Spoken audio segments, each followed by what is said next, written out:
No, I'm All good right. to go. Good to go. Good morning, everyone. Happy Sunday. It's great to see everyone tuning in. I know we've got quite a few of our clients that are watching this right now. I can see who's on here, which is great. But also, hello to the people that are not part of the platform family yet, but we're here to help you guys. I'm really pumped about this webinar. We have got my good friend Mike Mucci tuning in from the US. Mike, how you going, man? Doing great, Amrit. Thanks for having me on.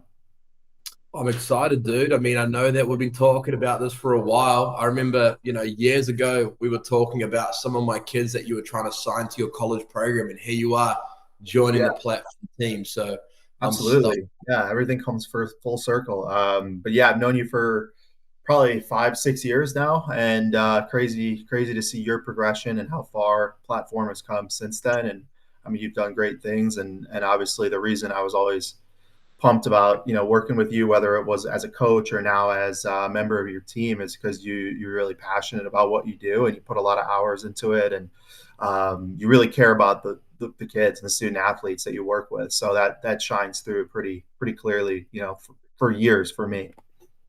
Appreciate the kind words, man. Honestly, I do. And I think what you've done is great. But this isn't about me. It's about you giving advice to everyone tuning in.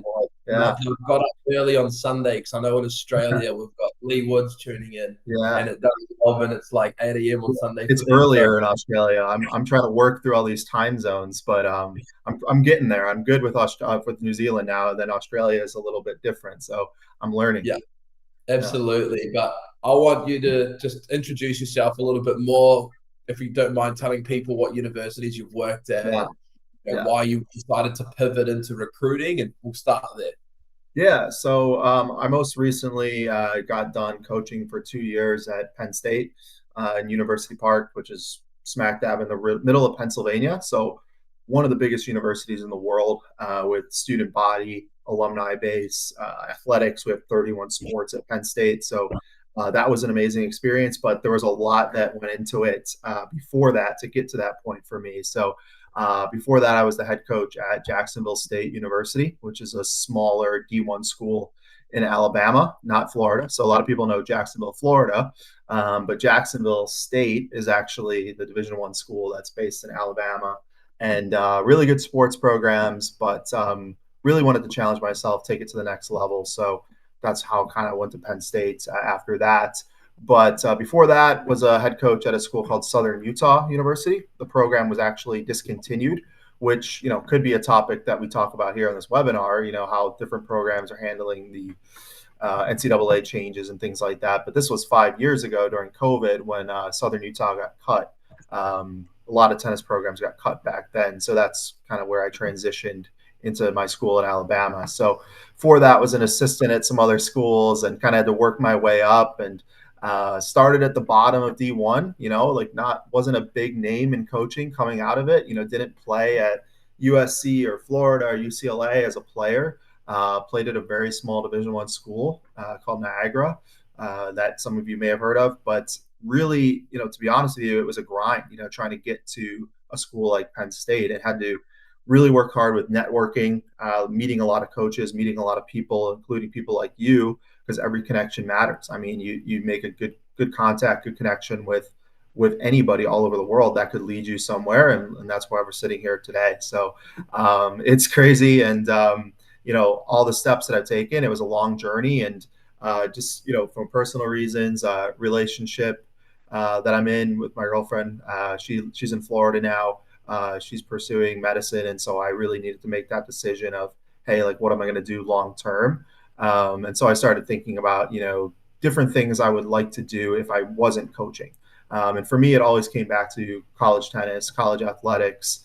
I would want to stay in that somehow. I would always tell myself, I don't want to get out of tennis. I'm so passionate about it. I want to help kids, families navigate the process. And so, we just started chatting one day, and kind of randomly, I was like, yeah, I'm not at Penn State anymore.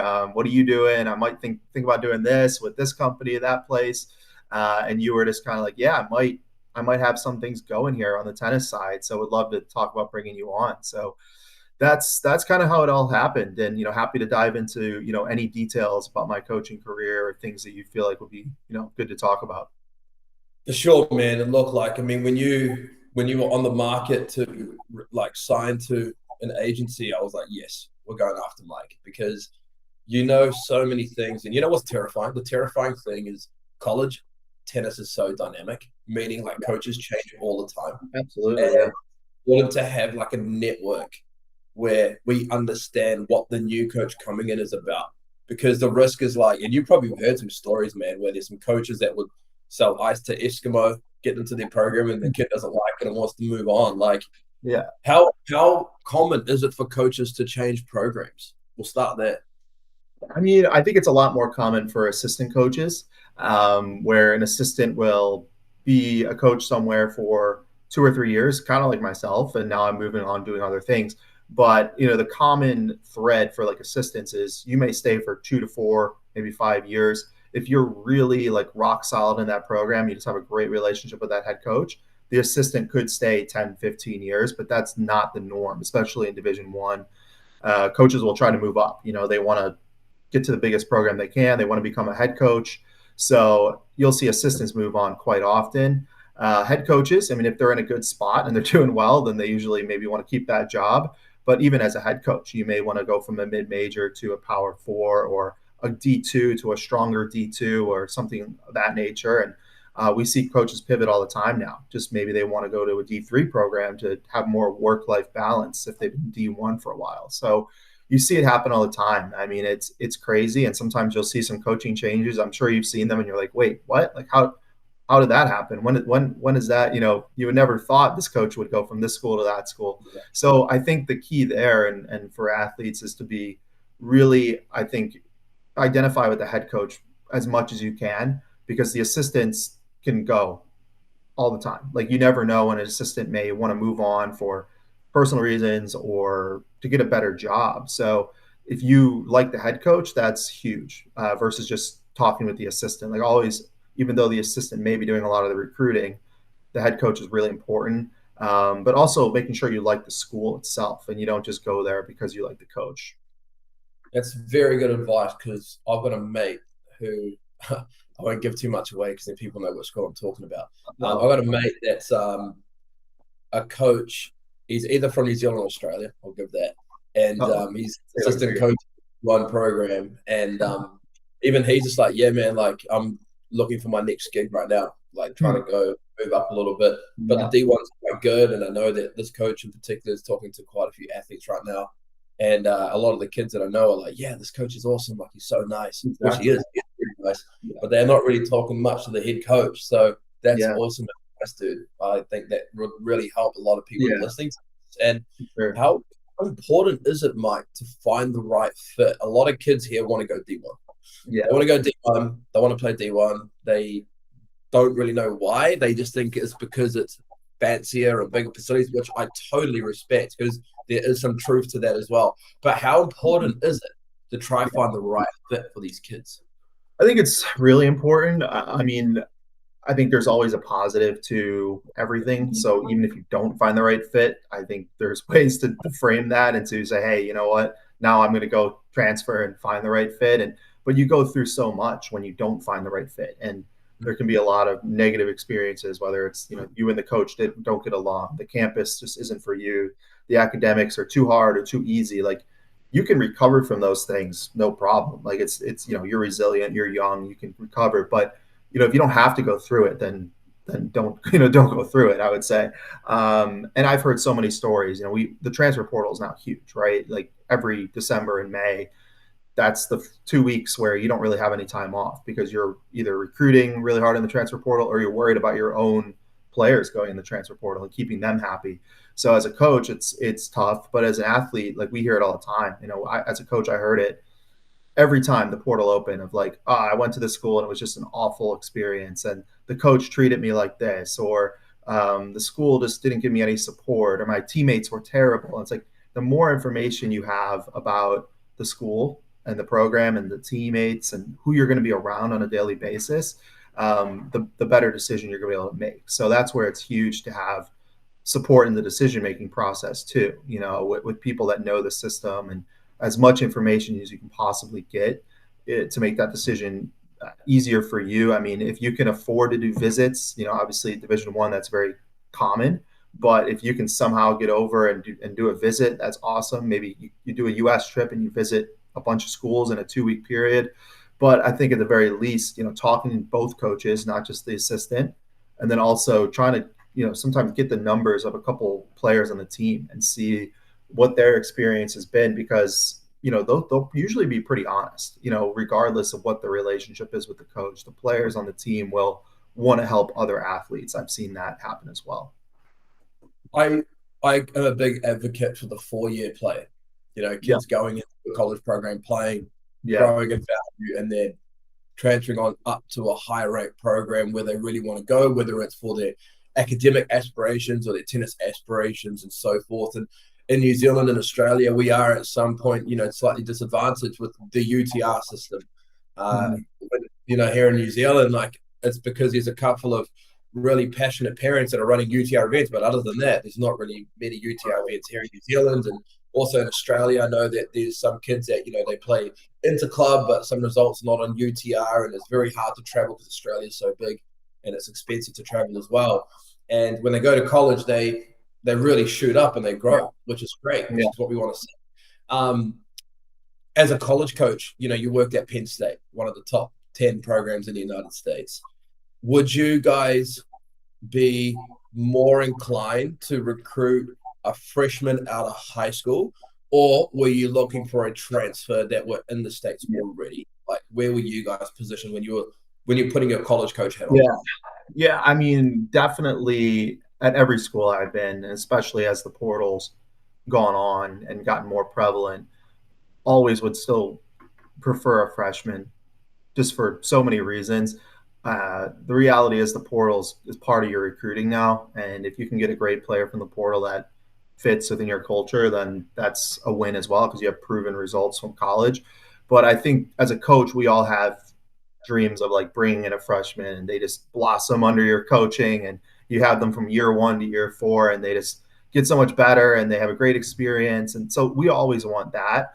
And there's also no baggage at that point for either party. You come in and like they don't know any other coaches, so they can't go at a practice and be like, oh well, our coach at Florida State or Texas, or they did it this way. And like, okay, well, we're at Penn State now, so we're not going to talk about what your coach at this school did, because it's our program and we're going to, try to do things the way we think is best. So that's something you run into is, they had a different experience in another school. So sometimes they're not going to maybe be aligned with what you're doing now at Penn State or wherever you're coaching. So we always prefer, I think, at least we always prefer the freshman. I mean, our head coach at Penn State as well.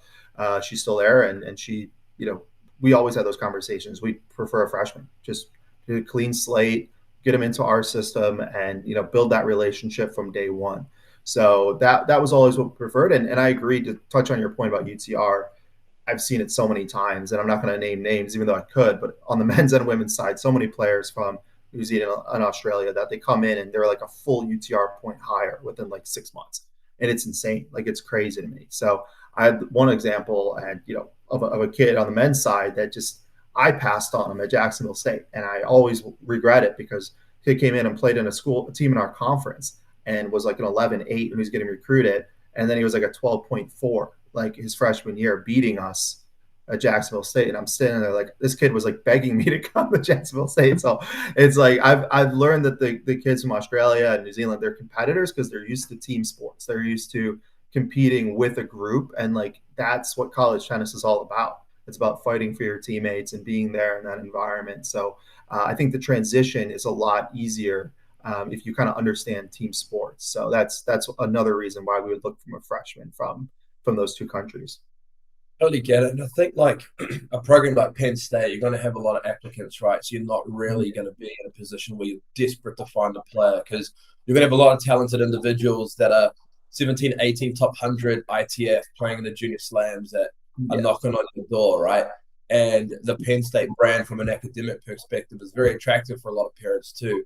But I'm thinking like more around like D2 programs, lower D1 programs where it's a bit more competitive. Do you reckon that those programs would be open to transfers? Like maybe like if a kid went to a JUCO, did Yeah. very well with national championships, would you still look at that player, or are you still looking at freshmen?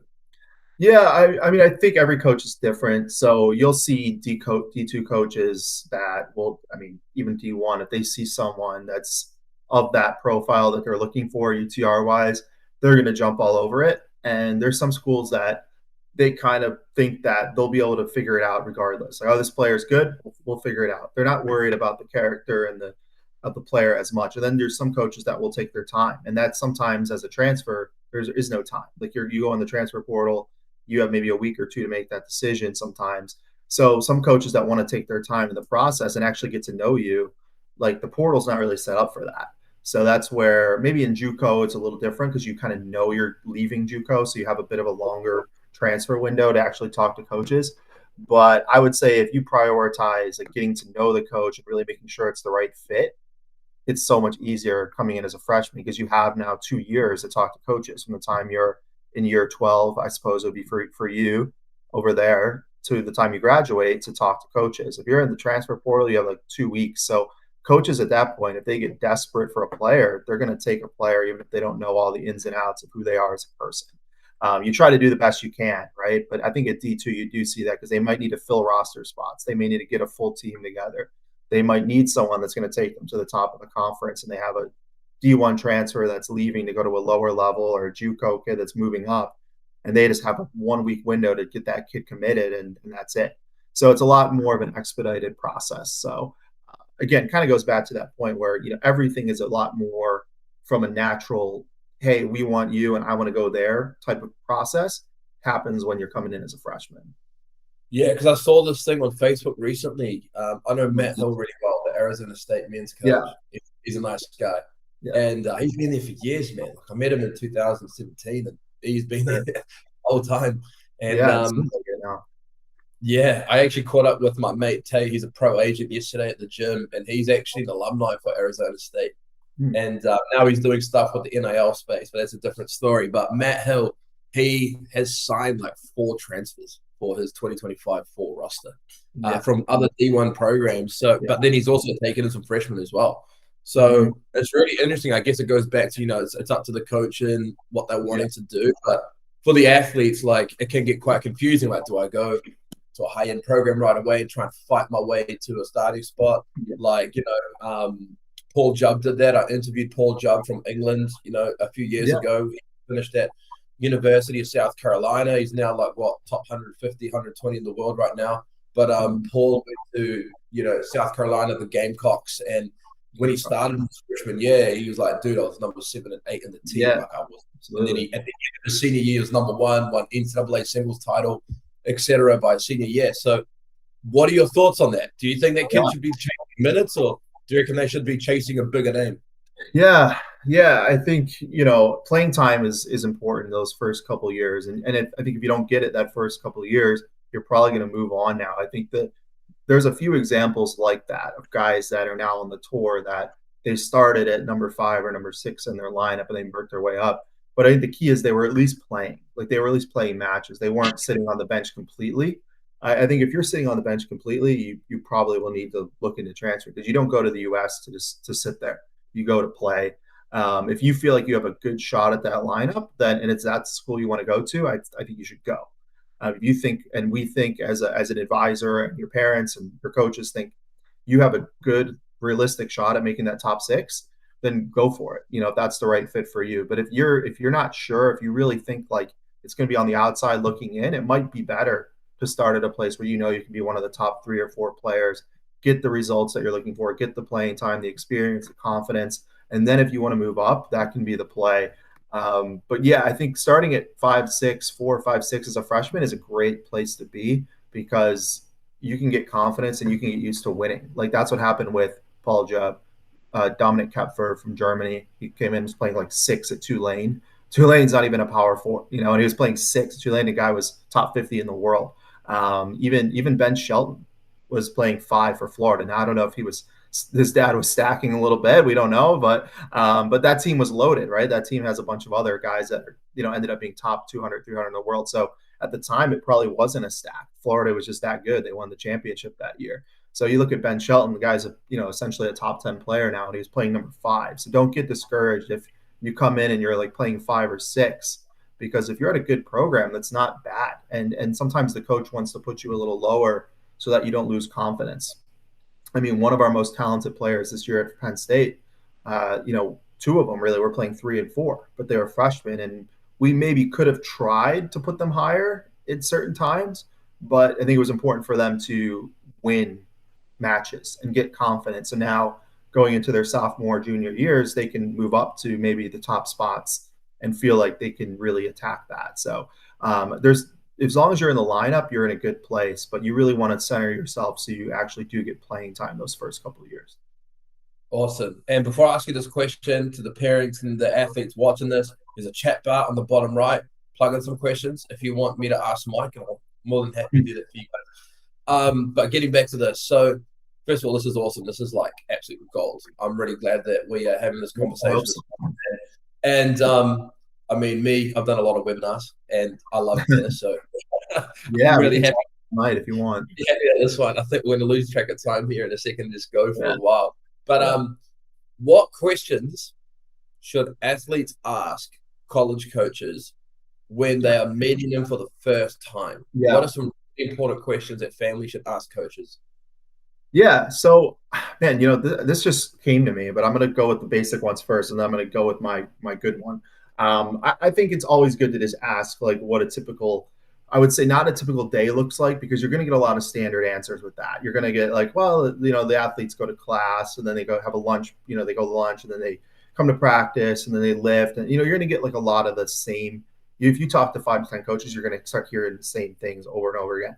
So I would say kind of like, what do your practices look like is probably a better question, because then you're putting that coach on the spot. Like, what do you do in practice? What do you do in an individual practice? What do you do in a team practice? What are some of the drills that you do?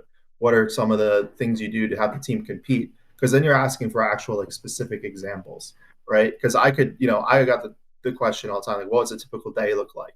It's like, I mean, it's like, okay, well, they wake up, they go to class, and you're not really learning anything, because you already know that. You're going to go to college and you're going to go to class. So it's not anything new. So asking for specific examples. But one thing that you hear, and I've had a lot of job interviews over the years, so I've learned this is my good question that you can ask is, and I'm kind of blanking out now on what it is, but like, one of the questions that you hear a lot in job interviews is, how have you handled like a challenging situation at your job, and how have you have that situation help you grow? So I would ask that to a coach, like, what was a challenging situation you had with one of your players where they, either weren't lining up with what the rules were, or they challenged you as a coach, and how did you grow from that? Like, how did, then you get to know like how they handle adversity, because you're with a coach for 4 years. It's not always going to be sunshine and rainbows. Like, all the players that I've had amazing relationships with, we still had tough moments where we disagreed on things, or, we got in a little argument, or they were upset with me or I was upset with them. That's a normal coaching relationship with a player.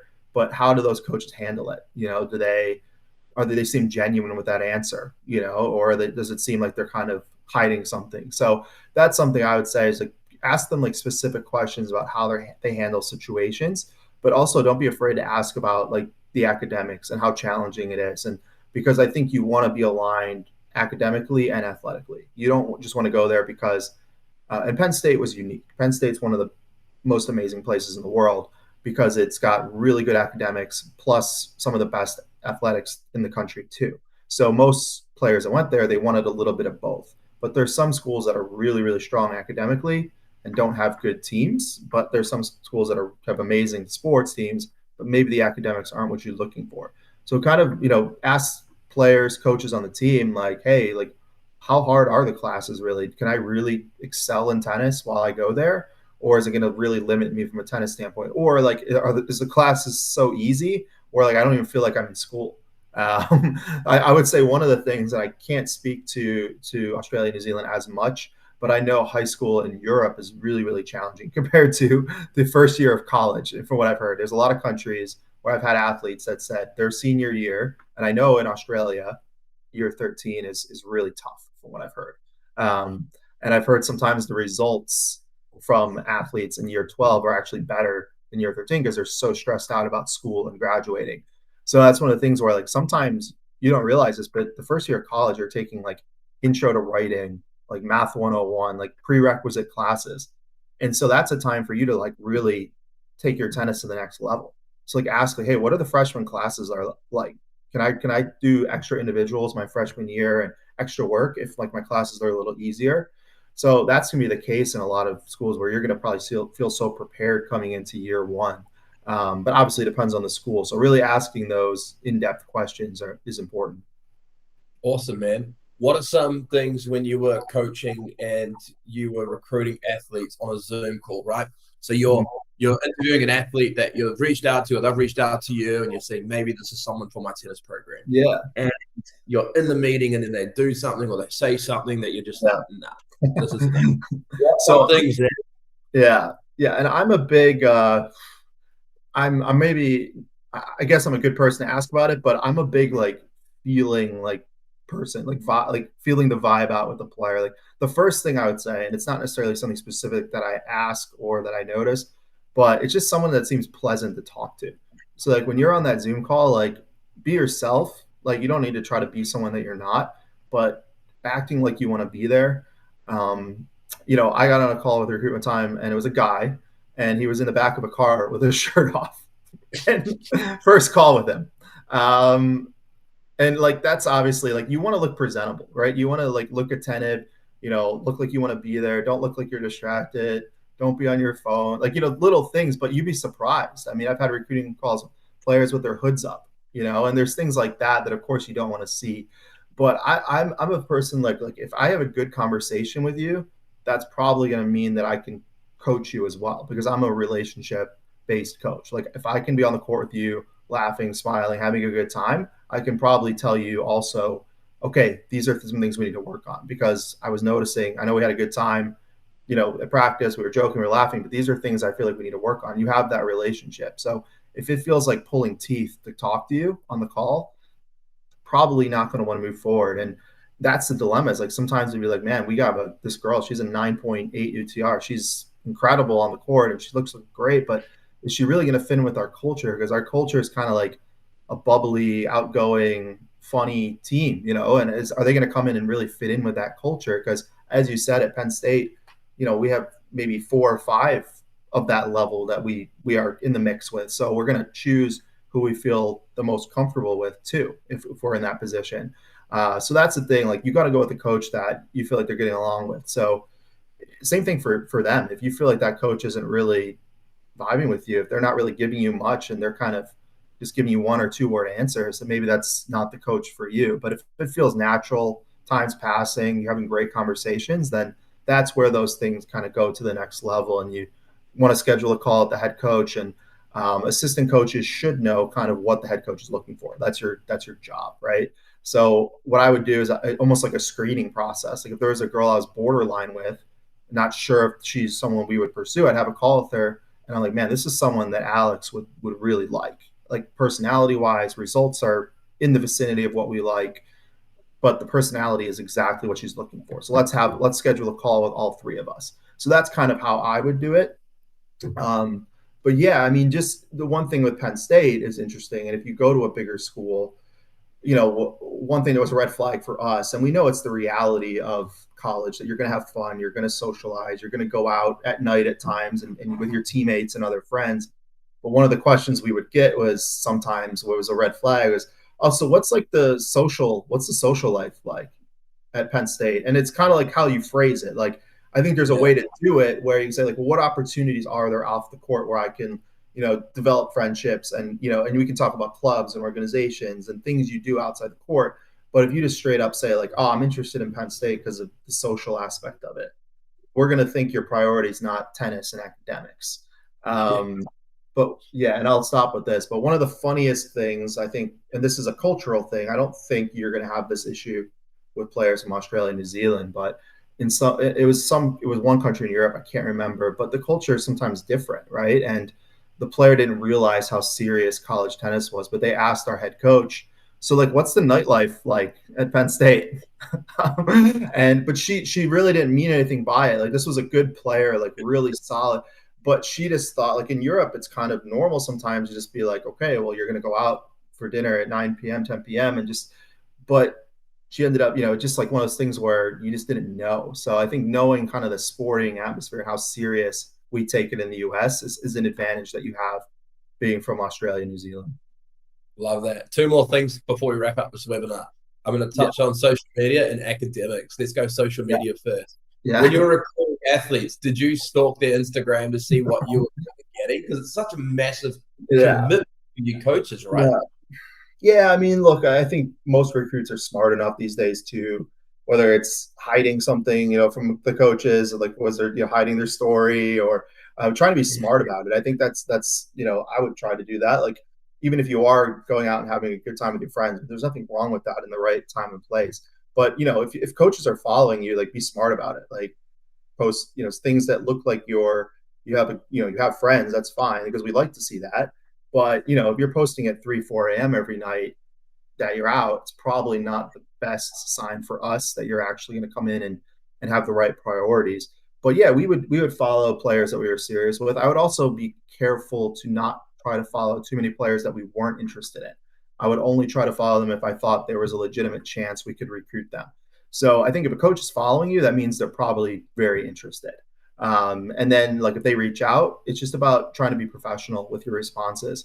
I think that it's a great opportunity for you to post things that are accomplishments. Hey, I just won this J60 in the Gold Coast, or I just won this local tournament, that I play every year with people in my community. Like, just posting those things, and then you also post that you're a social person and you're doing it in the right light. I think that's huge, and it shows you're a well-rounded person. So I think social media is a huge opportunity.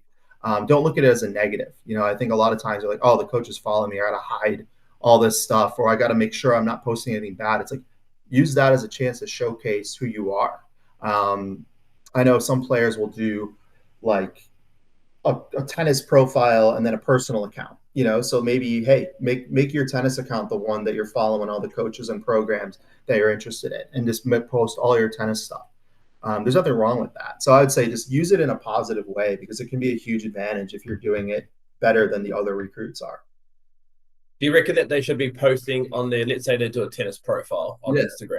Do you reckon they should post like patterns with their coach, like if they're doing basket feeding, do two cross one line, or they're doing some points, super tie break, or some highlights of a match, an ITF or a J30 that they played, whatever. Do you reckon they should be posting that on their profile? It can't hurt, but I think as a coach, one of the things we always want to see is the worst thing that we would get, because sometimes it's not because the player isn't good enough, it's just because we just don't know. The worst thing that would happen is a player would send us a clip. I would say, hey, do you have any footage of you playing? Because your results are up and down. I can't really tell. I know and this would happen a lot in other countries too, where sometimes UTR is funky. Like Germany really doesn't have UTR. Austria, like these countries are like impossible sometimes to tell how good a player is and let you go see them. So we would say, hey, do you have like any clips of you playing? And they send a 30-second clip of facing their side of the court, hitting forehands. It's like, I could go out there and do that and look good. So I don't know, that's not showing me anything. So showing like full point play, match play is always the way to go, which is obviously hard to do on social media, but there's nothing wrong with it. It can't hurt you to put some clips of what you're doing at practice and showing that you're working hard, showing that you're there with your coach and you guys are, have a good relationship and you're working hard with them. That stuff's great. But at the end of the day, coaches are going to want to see like raw match play footage, at least a set or two here and there, if they can't come and see you in person. And I know you recommend that here working with platforms, having that raw footage as well of how they're playing, because coaches want to see how you're developing points, how you're winning points, how you're losing points, and sometimes how you react to it, your attitude on the court. Love that.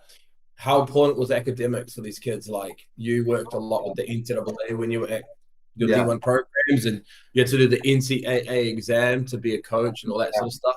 How important is it for these kids, academics, for both eligibility but also academic scholarships? Yeah, I would say for sure the academic. That's a great point, because if you're not going to a D1 that offers full rides, I think, especially with the house settlement, and that's something we can talk about individually with our athletes, but like some schools are not able to offer as many full rides as they used to. So it's important to be like, hey, like, let's talk about, like, here's the schools that can offer a full ride, here's the schools that can't. On the men's side, it's even more so that it's really rare for a men's player to get a full ride in general. So making sure, like, even if tennis is your priority, that 4.0 or 3.8, 3.9 GPA might be what takes your budget from 20K to 10K because you get 10K in academic at a lot of schools. So at a school like Penn State, we were offering full rides for all of our scholarship players, but like they needed to be on top of things. Like Penn State was very strict, almost to like the level of an Ivy League in terms of the admissions process. So it wasn't necessarily the grades, but it was how you sent everything in and how structured it was. And at Penn State, in some countries, if you got a C, Penn State would consider that a D, even though it literally says C on the transcript. For some reason, Penn State would be like, yeah, but for us, that's a D. Like it doesn't make any sense, but that's how strict it was. Wow. So it's important to be also like on top of things because like the timelines can be if you're not responding, if we're asking for information, like hey, can you send us your transcript? If you can send that transcript over in like a couple hours, we're also going to look at you and say, wow, this kid's really serious. This family's really serious about getting this spot at Penn State. Whereas if we ask for your transcripts and then 2 weeks go by and we have to ask you again, it's like, well, do you really want to come here or not? Because we have 5, 10 other players that we're considering. So that like communication and showing you're interested, it really goes a long way because we, at the end of the day, we want players that want to be at our programs. Like we don't want to feel like we're as much as recruiting as sales, right? In some ways, like you have to sell your vision for the program. You have to sell what you're doing with the team. We also want people that genuinely want to be there. So if you can express that interest, and a lot of that's your how attentive to detail you are with academics and how on top of things you are. But I would say especially D2, NAIA, and on the men's side in general, trying to get that academic money is huge. Yeah. So like, even if you're like, hey, you know what, I'm a tennis player, I don't care about school, like it's going to help you and your family save money because you don't know what that scholarship situation is going to be when you're getting scholarship offers and how good you can get the deal if your academics are good. Yeah, completely agree with that, man. I think you nailed that on the head.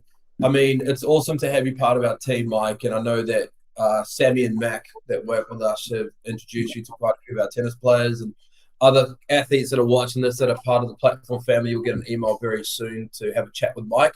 Mike's working full-time with us on the placement side and helping connect you all with the right programs, both male and female athletes, which is really awesome. And Mike, I know that we talk about it often. We know a lot of great coaches in America, but we know some coaches that we're staying well away from as well. But we'll be in touch with all of you. I thank you so much, Mike, for your time. I know that it's a late Saturday night for you in Florida. It's early. It's 6:39 p.m. So it's still light out, still beautiful weather. So no worries. It's great to share some of my experience. Hopefully it helps.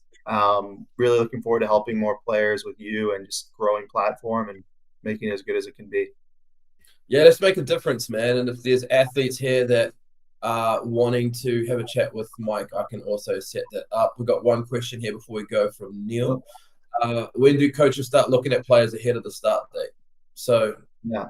junior year is June 15th, yeah?